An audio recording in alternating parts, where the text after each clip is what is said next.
tafsir Al-Quran secara tematik setiap sebulan sekali.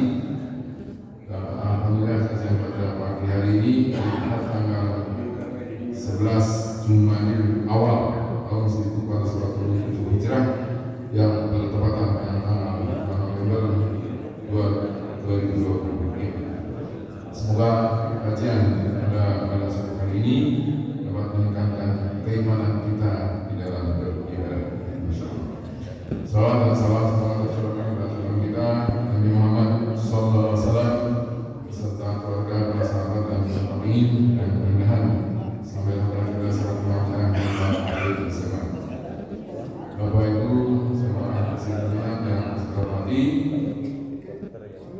untuk kajian pada hari ini seperti biasa kami disampaikan oleh yang terhormat Ustaz Haji Sudadi dari zaman SKI FKI dan alhamdulillah sudah di tengah kita.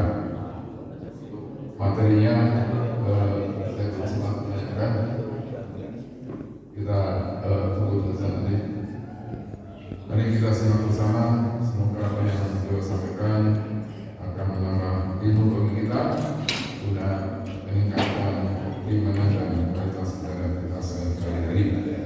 Di akhir acara barangkali ada pertanyaan dari berjamaah dan bisa akan dijelaskan oleh Pak Ustaz. Kemudian sebagai acara penutup,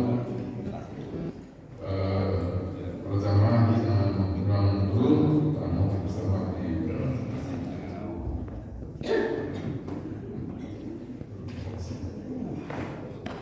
saya kira dari kami sekian, terima kasih.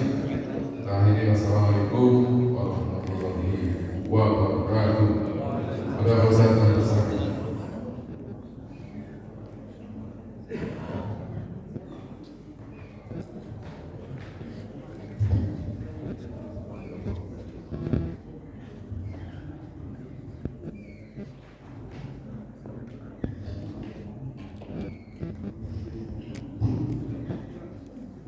Bismillahirrahmanirrahim. Assalamualaikum warahmatullahi wabarakatuh. Alhamdulillah, nahmaduhu wa nasta'inuhu wa nastaghfiruh. A'udzu billahi min syururi anfusina wa min sayyiati a'malina. Man yahdihillahu fala mudilla lahu wa man yudlil falan tajida lahu waliyyan murshida. Asyhadu an la ilaha illallah wa asyhadu anna Muhammadan 'abduhu wa rasuluh. Allahumma shalli wa sallim wa barik ala sayyidina Muhammad wa ala sayyidina Muhammad.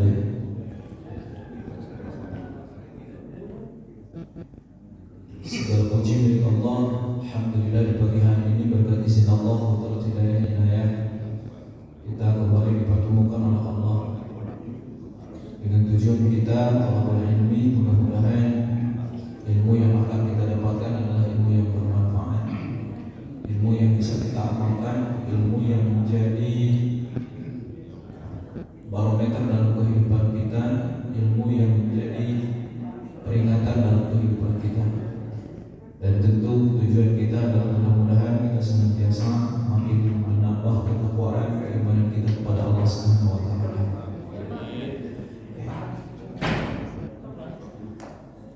Ibu dan Bapak, pagi hari ini mungkin temanya saya akan berbicara tentang keistimewaan usia 40 tahun. Kalau usia berapa tahun? Bapak-bapak sama lahir 40 kan? Sudah 40 sudah.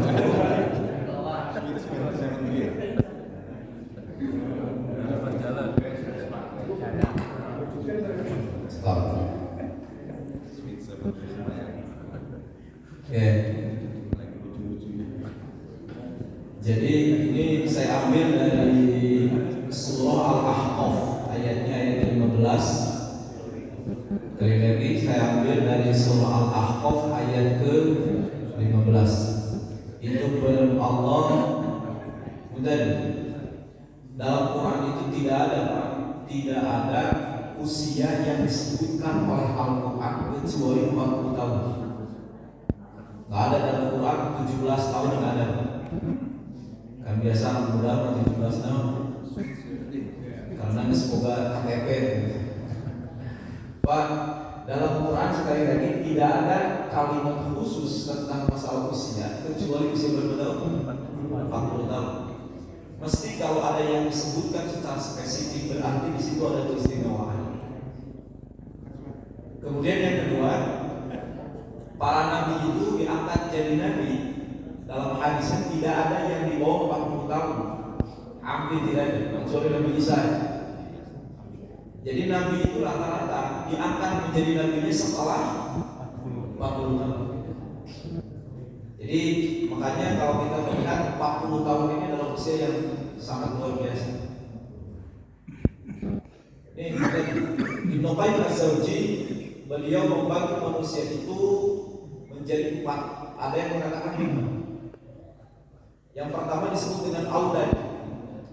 Aulad itu sejak lahir sampai dengan balik. Nah ini disebut dengan walad. Aulad jamaknya. Jadi kalau mau usia sampai dengan 14 tahun, kalau dulu dalam fikih itu 14 tahun bagi laki-laki atau bagi perempuan itu sampai dengan haid. Nah itu disebut dengan apa? Anak-anak. Kalau bahasa kita anak-anak. Kemudian ada yang disebut dengan syabab. Ada kalimat ya ma'syar syabab. Itu apa? Wahai para pemuda. Di mana itu usia balik sampai dengan 40 tahun. Itu masih kena disebut dengan syabab. Wahai para pemuda. Kemudian ada yang disebut dengan kuhul 40 sampai dengan 60 tahun. Kemudian yang terakhir adalah syuyukh, syekh 60 tahun sampai dengan ke atas.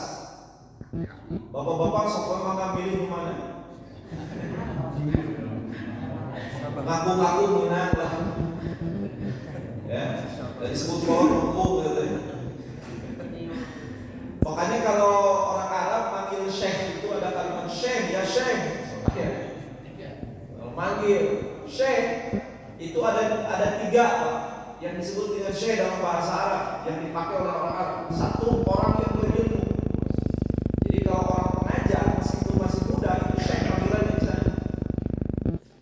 Dia pendidikannya biasanya S3, kemudian ngajar, kemudian dia keilmuannya udah matang banget, maka panggilan itu syekh. Yang kedua orang kaya. Jadi orang kaya, para pengusaha di sana yang uangnya miliaran triliunan itu panggilannya syekh. Yang ketiga panggilan syekh itu kalau udah sepuh. Jadi bapak langsung itu dipanggil syekh. Bukan mana ya? Syekh. Jadi ada 3 ketika orang Arab panggil syekh. Ada yang berilmu, hartanya melimpah atau disebut dengan apa? Syekh. Benar Pak? Ada apa dengan usia 40 tahun? Ada sebuah kitab namanya Al-Tabaqatul Kubra. Ibrahim An-Nakhai beliau mengatakan, benar. Jika seseorang mencapai usia 40 dan dia berada dalam perangai tertentu, nggak 40 resep kan hiji amal Pak, maka kemungkinan besar dia mati dalam keadaan amal itu. Nah, hati-hati Pak. Usia 40 itu penentuan. Lamun ke 40 resep karena dosa, hati-hati Pak. Bahkan dalam kitab Yahya, Imam Al-Ghazali mengatakan begini, kalau usia 40 tahun lebih ke atas dia masih istiqomah dengan dosa, maka kata Imam Al-Ghazali apa? Siapkan tempatnya di neraka. Masya Allah. Jadi usia 40 itu penentuan. Jadi kalau orang usia 40 masih kene resep karena nama dosa, maka kemungkinan besar dia akan meninggal dalam tabiat yang dilakukan. Kemudian usia 40 manusia mencapai puncak kehidupan, baik dari segi fisik. Fisik itu pun dan kekuatannya mentok 50. Enggak 40 kali ya. Kata para ulama, fisik yang paling kuat itu adalah 30 sampai 33 kalau fisik. Makanya betul, ketika ada hadis yang mengatakan di surga itu nanti semua orang laki-laki rata-rata usianya berapa? 33. Seperti usianya Nabi Isa. Nabi Isa itu 33 tahun. Kenapa kata hadis itu mengatakan begitu? Karena puncak kekuatan fisik kita itu di usia itu. Jadi kekuatannya di usia 30 sampai dengan 33. Tapi usia kematangan seseorang itu di usia berapa? 40. Fisiknya udah mentok di 40. Intelektualnya, apalagi emosinya, kemudian spiritualnya itu di usia 40. Mentang lamun geus 40 masih kena rasa pasea, asa aneh. Ini bermasalah. Minta tangan ayo hokra gua. Ini bermasalah. Emosi juga bermasalah. Usia 40 masih senang kena ambak-ambakan. Sekali lagi ini permasalahan. Berarti tidak memiliki kematangan dalam emosi. Nah, dari ambak. Jadi usia 40 itu udah emosi kita udah apa? Kalau kepastian jauh, lebih banyak mengalah. Itu tanda orang usia berapa? Dan spiritual. Saya sampaikan tadi, usia 40 itu nanti akan ada di sini. Oke, lanjut dulu. Jadi usia 40 itu sekali lagi adalah usia yang luar biasa. Banyak banget tadi saya berbicara keterangan para ulama yang berkenaan dengan usia 40. Jadi usia 40 itu seharusnya pemikiran kita ilmu wahilmuhu. Kalau dalam Ibnu Katsir mengatakan kebijaksanaan orang itu matang di 40. Kemudian ilmunya pun dan spiritualnya pun matang di usia 40. Nah ini bapak-bapak ada kabar gembira. Ini hadis dari Imam Ahmad. Diriwayatkan oleh Imam Ahmad, seorang hamba muslim apabila usia mencapai 40 tahun Allah akan meringankan hisaban. Jadi kalau dia meninggal di usia 40 itu insya Allah hisabannya diringankan oleh Allah. Jika dia mencapai 60 tahun, Allah akan memberikan anugerah berupa kemampuan kembali bertobat kepada Allah. Usia berapa ini? Sampai di mana bapak-bapak ya? Bila usia mencapai berapa nih? 70. Para penduduk langit malaikat akan mencintainya. Tentu ini Pak, usianya dipakai beribadah. 40 tahun kalau mereka beribadah, nah inilah apa namanya keutamaannya. 60 tahun begini. Jika usia mencapai 80, Allah akan menetapkan amal kebaikan dan menghapus amal keburukan. Jadi seseorang yang beramal di usia 80 tahun, maka insya Allah itulah amal yang akan menghapuskan seluruh kesalahan-kesalahan yang dia lakukan. Dan apabila usianya mencapai berapa tahun? 90 tahun, Allah akan mengampuni dosa-dosa yang telah berlalu. Juga Allah akan memberikan pertolongan kepada anggota keluarganya, serta Allah akan mencatatnya sebagai tawanan Allah yang ada di bumi. Ini kalau orang sudah usia 90 tahun tapi dia masih beribadah kepada Allah Subhanahu wa taala. Jadi setiap usia itu ternyata Masya Allah memiliki apa? Keutamaan. Dan ini hadis dari Imam Al-Qurtubi dalam tafsir Al-Qurtubi ya. Zakar azza wa jalla man balagha arba'ina. Ayat yang berkenaan dengan surah Al-Ahqaf. Al-Ahqaf itu bunyinya tentang wasainal insana biwalidayhi hamalatu ummuhu kurha wa wada'atu kurha wa hamluhu wa fisaluhu 30 shahra hatta idza balagha ashuddahu wa balagha 40 sanah. Ini di Quran. Sehingga apabila dia telah dewasa dan umurnya sampai usia 40 tahun dan berkata, Rabbi auzi'ni an ashkura ni'mataka allati an'amta 'alayya wa 'ala walidayya wa an a'mala salihan tardahu wa aslih li fi dhurriyyati inni tubtu ilaika wa inni minal muslimin. Apa doanya itu? Ini harus dihafalin doanya. Ini doa dalam Quran sekali lagi khusus ketika kita sudah usia 40 ataupun kita sudah lebih daripada 40. Di dalam Imam Al-Qurtubi mengatakan begini, Allah menuturkan barang siapa orang yang usianya ayman balaghu arba'in, orang yang usianya sampai kepada 40, ayya'lamu miqdar ni'amillahi alaihi wa ala walidayhi wa yashkuruha. Seseorang itu harus sadar setelah 40 itu ternyata banyak banget nikmat yang Allah anugerahkan kepadanya dan kepada kedua orang tuanya. Jadi kita itu kalau pada 40 tahun harus sadar betapa banyak nikmat Allah yang harus kita syukuri. Alhamdulillah menikah udah, punya tujuan udah. Alhamdulillah kerja udah. Seharusnya usia 40 itu banyak apa? Bersyukur. Dan kata para ulama, perbanyaklah bersyukur di usia 40 tahun. Lainnya mengeluh terus. Haduh, halah. Usia berapa sih? Qala Imam Malik, apa kata Imam Malik? Adraktu ahlal ilmi bi baladi. Aku menemukan orang-orang yang berilmu di negeri kami, kata Imam Malik. Wa huwa yatlubuna dunya, mereka itu sibuk mencari dunia. Terus sibuk mencari dunia. Wa yukhalitun nas, dan mereka bercampur gaul dengan manusia. Hatta ya'ti li ahadin arba'ina sanah, sampai usianya 40 tahun. Benar Pak? Sibuk mencari dunia itu seharusnya sebelum 40 tahun. Boga komunitas melombatnya sancar 40 tahun. Ada orang mah lain. Jadi ternyata setelah itu sebelum 40 tahun, wah gaul dengan siapapun, banyak kenalan di mana-mana. Tapi Pak, sampai usia 40 tahun, orang ahli ilmu, fa idza anta alaihim irtazalu annas. Ketika usia mereka sudah 40 tahun, dunia ditinggalkan dan pergaulan pun dibatasi.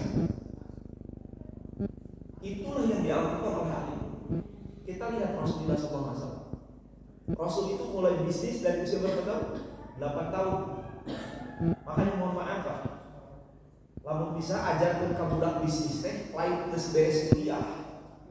Di kita ini rata-rata lah Pak. Mohon maaf, hasil penelitian banyak nganggur sekarang usia berapa? Usia perkuliahan Pak. Setelah itu Pak, SMA. Jadi ternyata dalam data, lu banyak nganggur teh usia naon? Nah, sebenarnya terlalu lama kita belajar di akademis. Praktek di lapangan bingung. Seharusnya kita mengenalkan bisnis kepada anak itu pun di SDK mesti kenalkan Pak. Rasul itu belajar bisnis dari usia 8 tahun Pak. Dikasih modal kambing oleh kakeknya. Kemudian kakeknya mengatakan inilah cara berbisnis tentang apa? Abdul Muthalib itu untanya ratusan Pak. Maka cucunya pada saat itu yang usia 8 tahun dikasih modalnya apa? Kambing. Sampai Rasulullah usia 17 tahun. Kambing Rasul itu ratusan Pak. Dijual seberapa miliar? Itu 17 tahun. Dan ternyata Rasulullah dari usia 17 tahun apa? Dia berubah menjadi pembisnis. Jual beli. 25 tahun beliau sudah ekspor dan impor. Berangkat ke mana? Ke Yaman, berangkat ke Syam. Syam itu 3 negara, kebayang? Yang sekarang menjadi 3 negara, 4 negara. Itu dijelajahi oleh Rasulullah SAW. Jadi bisnis Rasulullah itu bukan bisnis kecil-kecil. Ini di usia berapa tahun? Rasul menikah dengan Khadijah, mas kawinnya 3,8 miliar. Halo? Udah kurang rek kawin, kira minta ke kolot.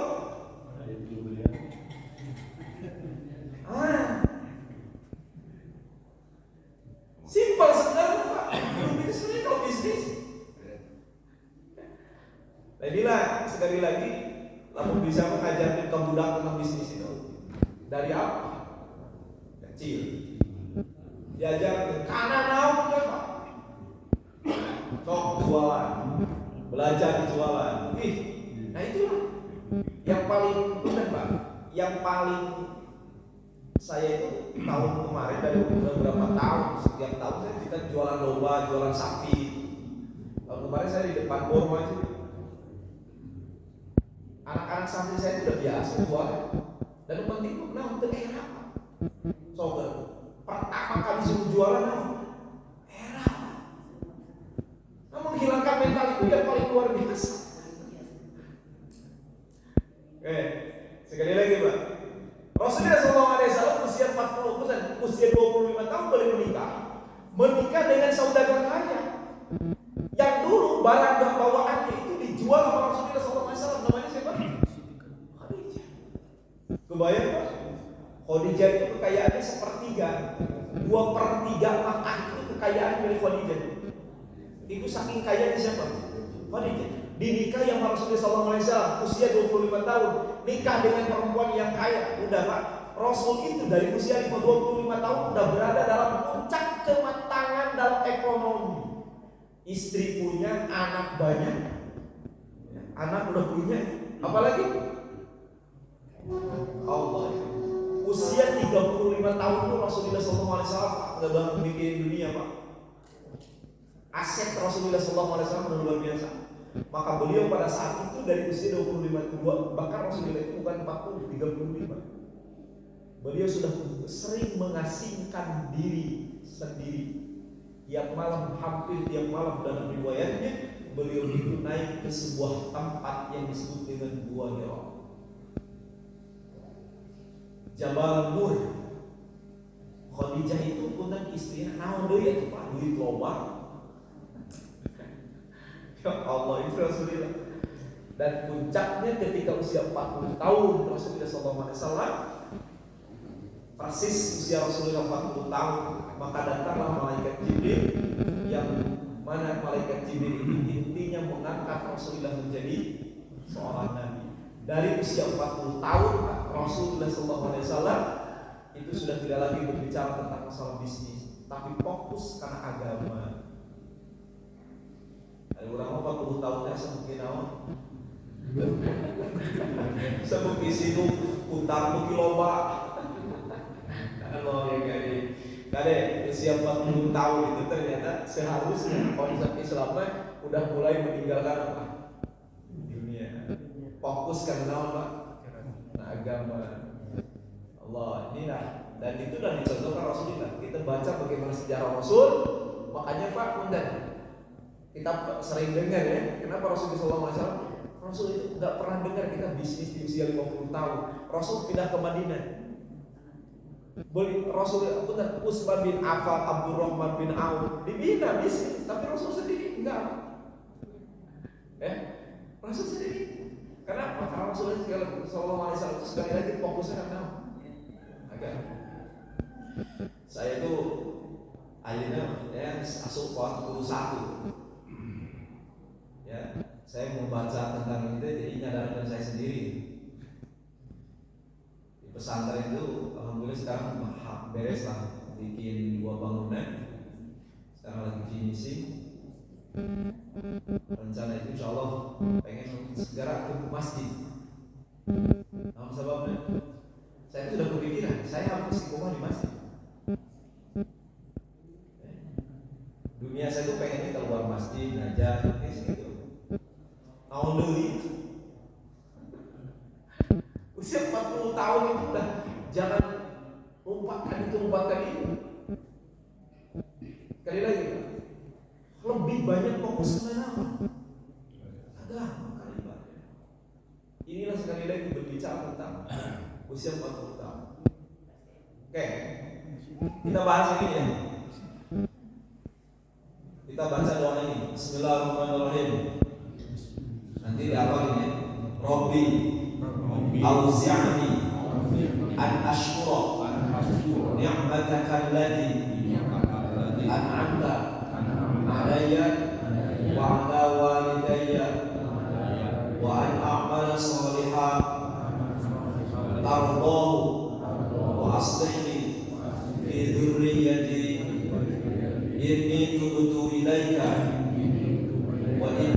minal muslimin. Tolong hafalin. Udah saya kasih ya. Surah Al-A'raf ayat 15. Silakan mulai dari Rabbi Auzi'ni.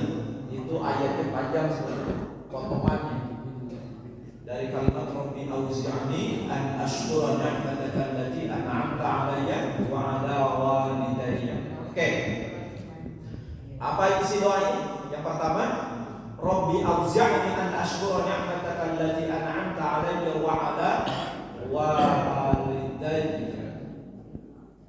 Ya Allah, alhimni maknanya ilhamkan kepada, ajarkan kepadaku untuk bersyukur atas nikmat yang telah Kau berikan kepadaku dan kepada orang tua. Artinya usia 40 tahun itu harus banyak bersyukur. Yang tadi Pak, kita udah sadar ya Allah, dulu kita lagi pemuda begini, punya ini. Alhamdulillah. Kalau kita dibandingkan dengan orang lain, tentu Pak, akan terjadi ini tidak bersyukur.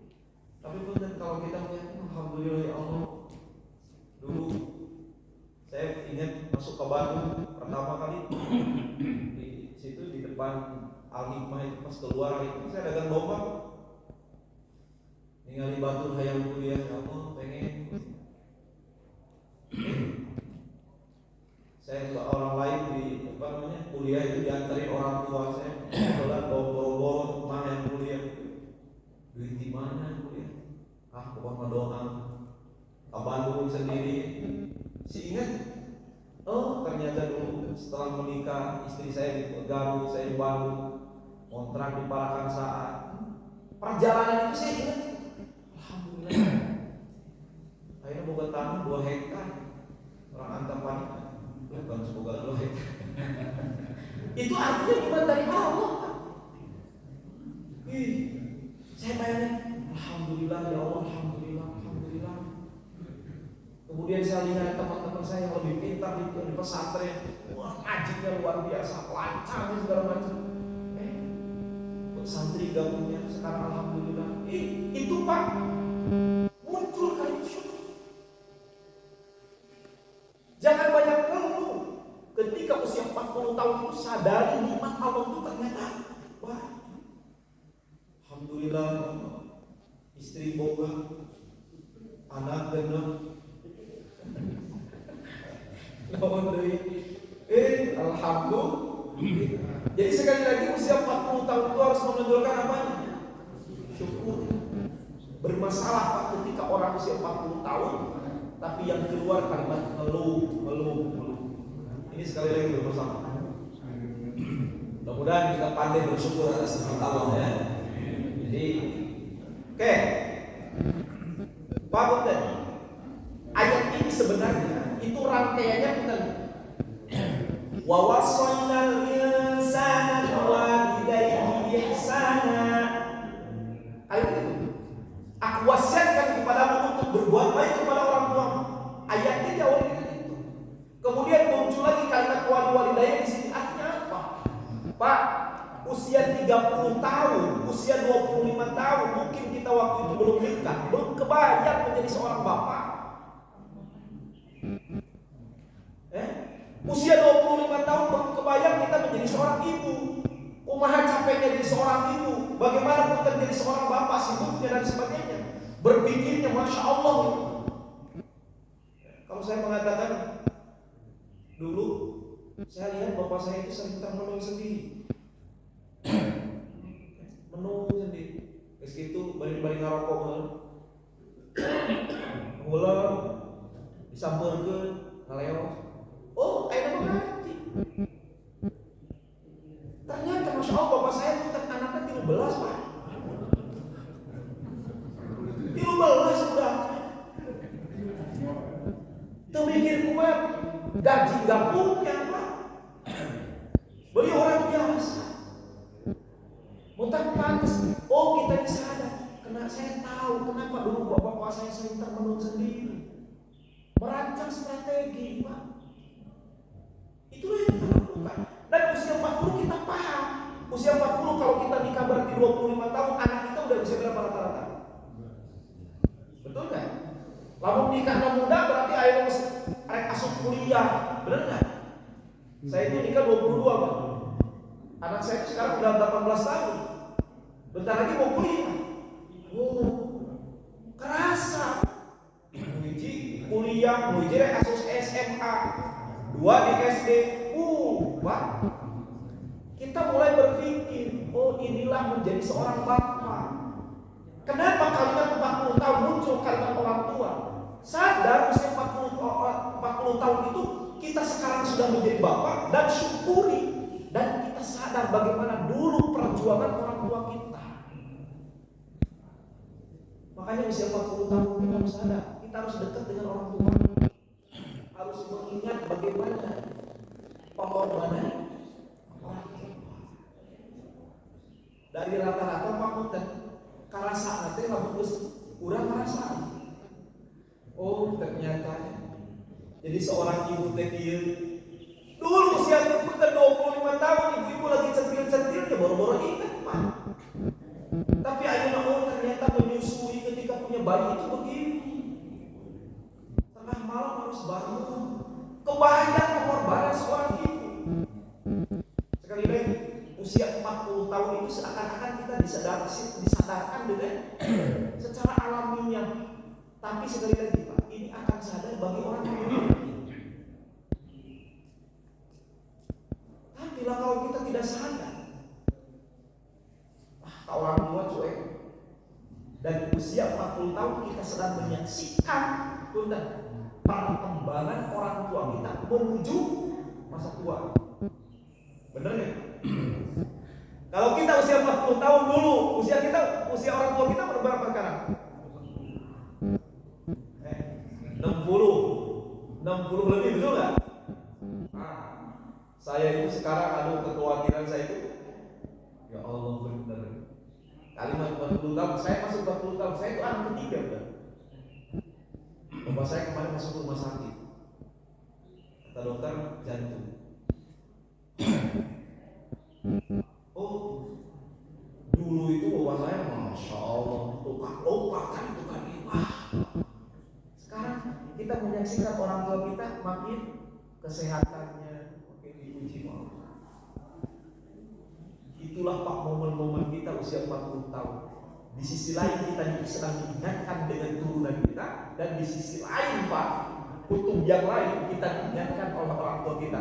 Makanya usia 40 tahun itu berdiri di tengah-tengah Pak, dengan 2 peringatan besar. 1 peringatan dari anak kita, yang kedua peringatan dari siapa? Orang tua kita.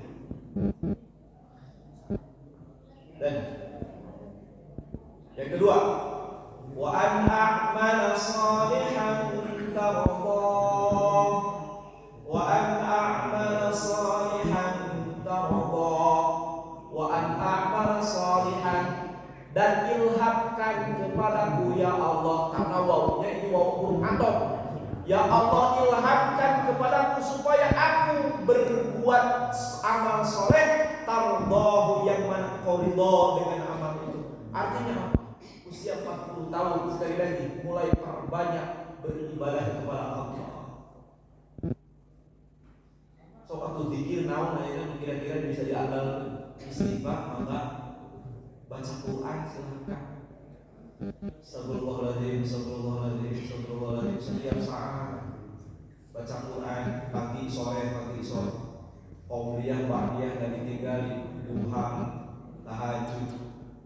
Kalau dulu mungkin usia 30 tahun, 25 tahun berangkat kerja itu langsung aja. Sekarang Pak sebelum berangkat duha dulu, bangun udah jam 3, setengah 4, tahajud dulu. Dan lakukanlah amal di mana amal itu yang membuat Allah ridho dengan kita. Makanya bapak-bapak saya ini, bapak-bapak istiqomah ke masjid itu alhamdulillah. Akhirnya subuh teh jam 4 Pak. Jam 4 lebih 5, jam 4 lebih 7. Perjuangannya luar biasa.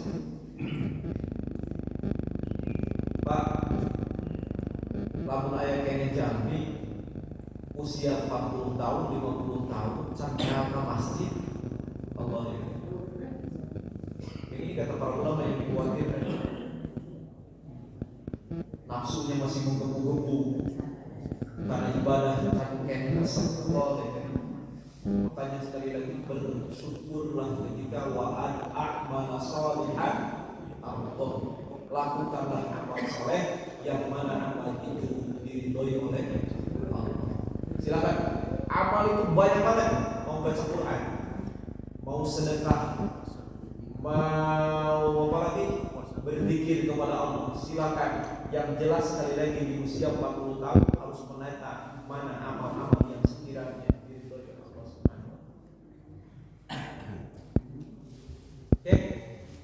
Selanjutnya, wa aslih li fi dzurriyyati wa aslih li fi dzurriyyati wa aslih sareng bahasa Sunda ge mugi-mugi Gusti nyolehkeun mereskeun li karo abdi fi dzurriyyati dina turunan abdi sing beres Gusti turunan abdi ulah aya masalah. Usia 40 tahun kita akan menyaksikan perkembangan anak. 60 tahun, 50 tahun, 60 tahun kita akan melihat anak kita tumbuh dewasa. Menikahkan anak kita di usia 50, 60 tahun. Awas Pak. Dan kita pada saat itu sudah mulai usia 40 tahun. Mah punten kudu leuwih deukeut kali jantan anak. Lain makin jauh dengan anak, tapi makin dekat dengan sesuatu. Usia berapa tahun ya? 40 tahun. Maksud 40 tahun sini yang 40 tahun lebih masuk ke ini. Jadi sekali lagi, perbanyaklah minta kepada Allah tentang turunan. Demi Allah, yang paling berharga yang akan kita tinggalkan nanti setelah kita meninggal ini, satu, harta kita, dua, keturunan kita. Namun kata para ulama komentarnya gimana? Sebaik-baiknya peninggalan seorang muslim adalah turunan yang soleh. Bapak punya harta, tadi kan meninggalkan harta. Tapi kalau bapak punya turunan yang soleh, harta bakal panjang. Pernah saya ceritakan di gereja Carakan, ayah tetangga. Misalnya kurang kamu ke Majalengka, maka jadi ayah kamu aja. Kalau misalnya nabi sama keluarga kita ngebangun masjid di Majalengka, kurang sedikit besar. Waktu itu ya akhir-akhir saya berangkat dari sini itu pagi banget karena belum saya tol. Saya kira jalur Sumedang, nyampe ke sana itu jam 10-an. Kemudian selama perjalanan beliau bercerita, Ustaz, saya belum tahu fisiknya ya. Kata beliau, Ustaz, ini masjid yang dibangun itu kami, anak-anak ibu saya itu meninggal baru 5 tahun. Kata beliau. Nah, masjid itu berdiri dari milik tanah ibu saya. Di depannya ada rumah, di depan rumah itu ada halaman. Nah, itu halaman masjid. Ibu saya itu ketika meninggal wasiatnya begini, silahkan tanah, sawah kalian bagikan waris. Tapi mama minta kamu bisa mah tah harutun imamah bikin masjid. Mama mah teu sanggup ke bangunan sugan marane boga rezeki ke bangun eta masjid. Ternyata Masya Allah Pak, anaknya itu genep ayo dibangun di Bogor, di Jakarta. Setelah meninggal ibunya, yang tahun itu kumpul, mereka nabung Pak. Setelah 5 tahun, ternyata Masya Allah dibangunlah masjid oleh anak-anaknya, tanah yang disiapkan oleh orang tua. Keren. Taeta wawaladin solih, anak yang soleh, harta tepat nyambung. Tapi kalau yang kita tinggalkan anak yang tidak soleh, harta loba, boro-boro loba, boro-boro saeutik loba ge beak Pak. Harta mulai liburan, hiburan dan sebagainya hanya untuk kepuasan hawa nafsu, tidak ada hubungannya. Saya itu di Sukabumi punya jamaah kemarin meninggal.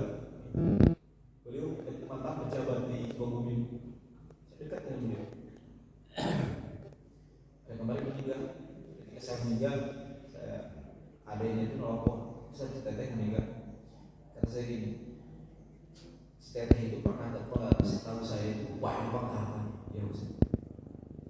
Anaknya cuma 2. Tolong sampaikan ke anak, bangun bisa dari sebagian hartanya masjid sedekah pakai. Anaknya alhamdulillah udah saya niatkan. Sekali lagi, harta anak soleh itu luar biasa. Anak soleh itu pun tidak diperintah oleh kita, pasti ingat kepada kita. Dan kebahagiaan kita itu seperti dengan kata para ulama, orang bahagia yang punya turunan itu seperti orang yang masih hidup. Abang kurang-kurang pada sebut-sebut batu, wah banggain aku. Nah begitu pun ketika kita meninggal, ternyata anak kita melakukan kebaikan, dipuji oleh orang lain. Ini anak siapa? Bagus banget. Amal soleh luar biasa. Kita udah meninggal, itulah kebahagiaan yang kita rasakan. Bulan kemarin saya nggak bisa ngisi di sini ya. Saya menikahkan santri, Pak. Namanya si Ahmad. Tetangga saya di Garut. Itu anak dari kecil itu ya Allah. Udah dititipin sama ibu. Sama nenek. Saya masih ingat pertama kali saya ceramah di depan umum itu. Hitanan anak ini. Nini Pak anu dititipkan. Si Ahmad teh ini bapaknya disahai. Saya ingat sih. Ustaz dia dititip udah. Saya bisa ngaji. Itu santri Pak. Alhamdulillah beres ngaji. Alhamdulillah dapat istri itu masih kayaknya santri Habib. Beres 2 anak 30 juz Pak. Anaknya luar biasa. Jadi santrinya perempuannya itu orang Rakas Bitu, Banten pokoknya. Rakas Bitu ya? Banten, makanya ahad kemarin saya kesana. Singkat cerita Pak, ketika saya beres menikahkan, saya sekarang ini, kemudian saya beres duduk di jalan, pinggir jalan. Kemudian tiba-tiba berhenti 2 bus Pak. 2 bus, kemudian mobil-mobil lalu tiba datang. Gimana sih? Saya perhatikan. Bapak sambut. Dari situ ada salah satu yang dulu dengan saya. Saya tanya dari mana Pak?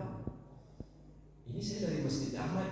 Ahmad itu alhamdulillah sekarang jadi imam di Tangerang, Tangerang Selatan. Saya perhatikan banyak banget Pak. Ustaz alhamdulillah ini anak baik banget. Ayo datang dulu Pak, dikasih rumah di sana. Kemarin itu dalam proses alhamdulillah ada yang ngasih rumah di Tangerang, alhamdulillah. Kata masyarakat, kita sebagai orang tua, karena orang tua itu ada 3 asbab. 1, sebab melahirkan, itu orang tua. Yang kedua, sebab menikahkan. Berarti apa? Mertua. Yang ketiga kata para ulama, sebab mengajarkan. Tadi saya tahu orang tua. Saya dengar ya Allah, alhamdulillah. Saya kan tahu selama ini perkembangan anak ini, tapi ternyata kata masyarakat, buktinya apa? Itu yang datang ketika besar Pak. Kita sebagai orang tua cuma kebanyakan kalau kita sudah meninggal. Sama bahagia seperti itu. Ketika turunan kita disebutkan dengan kebaikan,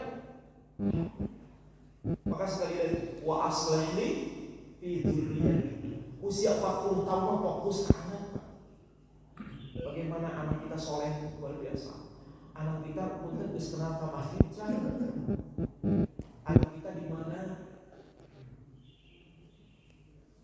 Sholatnya di rumah atau di masjid? Itu sudah menjadi pertanyaan bagi kita. Ulah cokek wae. Saya ke gereja acara kan mengisi hari Rabu. Ibu-ibu saya si A minta nomor rekening. Kebetulan anak itu dulu ngaji nanti nikahin di gereja acara kan. Sampai nikah ya. Alhamdulillah. Buat apa Baji? Si Ate alhamdulillah sekarang udah kerja dan sekarang setiap bulan insyaallah saya latih untuk ibunya yang mengawasi. Kata ibunya, nah kalau kamu sudah ingat sedekah, kalau belum bisa untuk zakat kamu sedekah. Kalau kamu punya rezeki, nah itu orang tuanya yang mengawasi. Dan pahamkan kepada anak kita kalau punya rezeki, benar ada sedekah. Punya rezeki sok umroh, sok hajian. Sekali lagi, Wa aslih fi dzurriyyati, anak kita, turunan kita luar biasa. Ibu bapak bukan anak kita sukses di dunia, tapi tidak bisa sholat ibu Pak. Asli. Saya 2024 itu ada jemaah,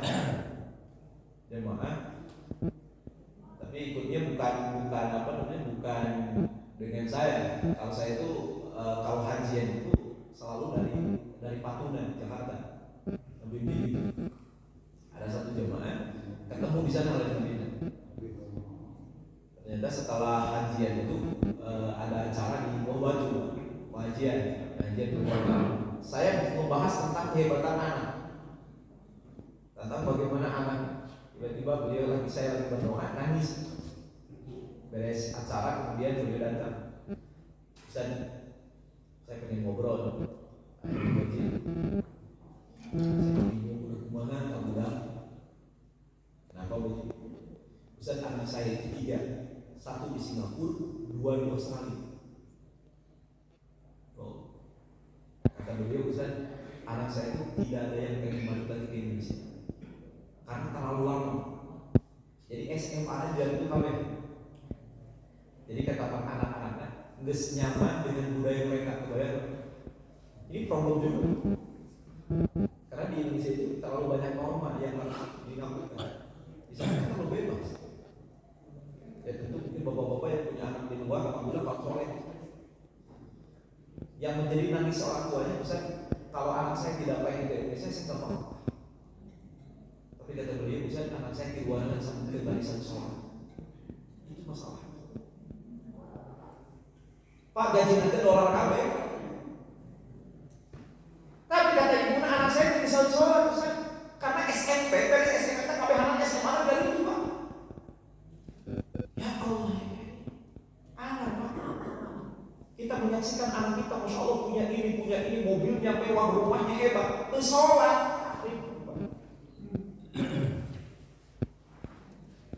Sekali lagi, wa aslih. Banyak berdoa untuk turunan kita. Mudah-mudahan anak turunan kita disolehkan Allah. Amin. Dan saya itu sekarang yang paling bahagia itu nyaman cici di pesantren. Ayah setoran 28, 27 ini kan anak menyaksikan anak-anak santri beres hatam 30 ini proses itu yang luar biasa. Itulah yang sedang saya nikmati hari ini, melihat anak santri untuk 2015, 2018 terus. Dan itu kita sebagai orang naon dari rek hantem wae kan pikiran dunia. Sekali lagi sudah diingatkan 40 Abu Kabir 60 teh ini sebarang diri 20 Inni tubtu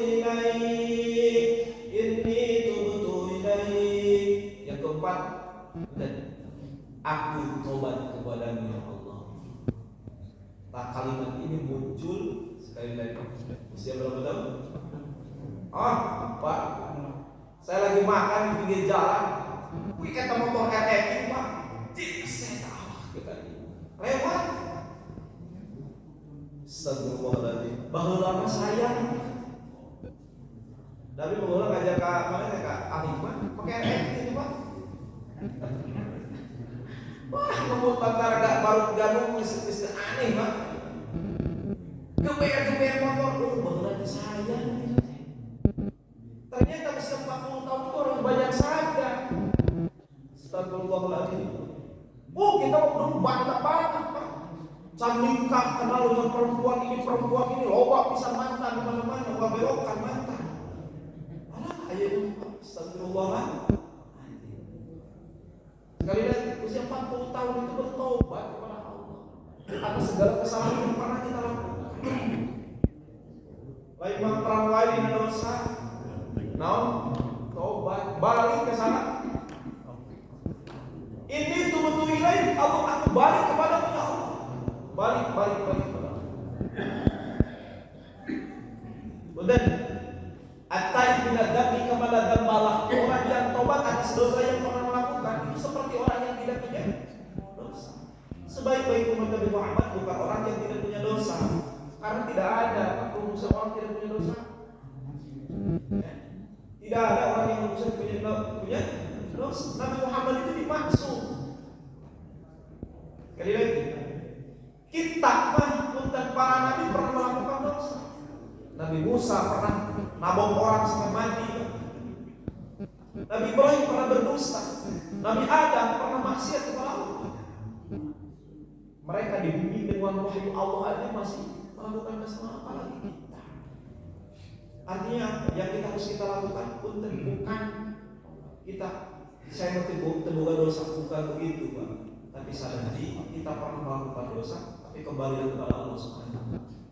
Walau apikan jam tiru tenis pikir dosa namai dosa ini ya Allah, astagfirullahaladzim. Dosa ini ya Allah, astagfirullah.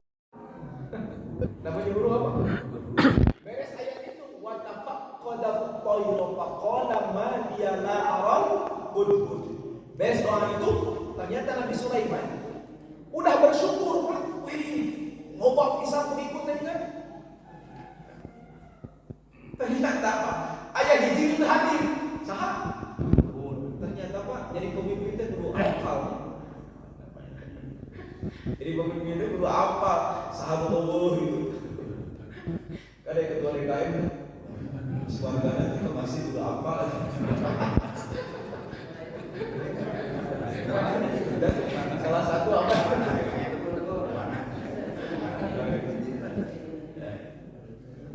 Tadi ada riwayat itu adalah Islamnya siapa? Anaknya Abu Bakar yang usia 40 tahun. Jadi sekali lagi kemudian Bapak, inilah doa kalau bisa apalkan. Ini rata-rata udah 40 tahun gitu ya? Halo? Lagi lucu-lucunya pas. Silakan apalkan doa kita tadi. Surah apa? Ayat Bismillahirrahmanirrahim. Alhamdulillahirabbil alamin. Syahidina hamdan yuwafi bihi rizqahu wa alhamdu wa syukru lillahi jalla jalaluhu wa ala sultani. Allahumma shalli wa sallim wa barik ala sayyidina Muhammad wa ala sayyidina Muhammad. Alhamdulillahi al-mushtahad wa anta al-musta'an wa la hawla wa la quwwata illa billahi al-'aliyyil 'azim. Allahumma inna nas'aluka fi anna shahada annaka anta Allah la ilaha illa anta al-'azim al-jadid al-ghani al-hamid. Allahumma rabbana ighfir lana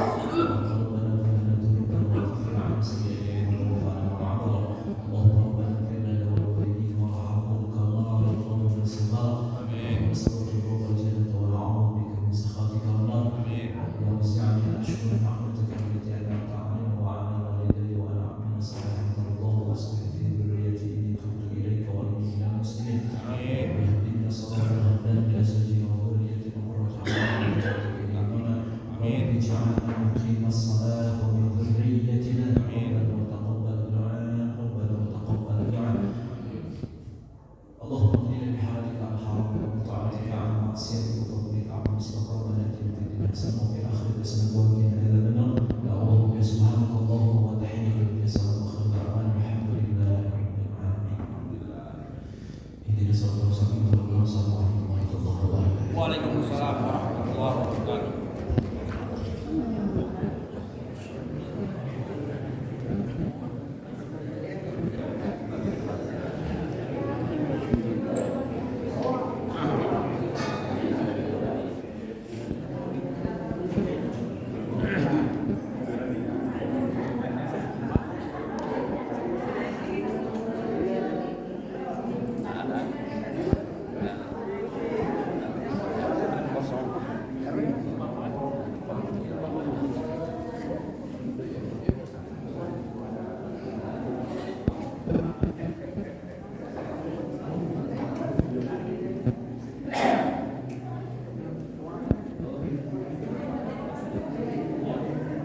Sehat. Sehat Pak. Alhamdulillah. Bapak sehat juga. Udah. Baru hari ini keluar. Udah.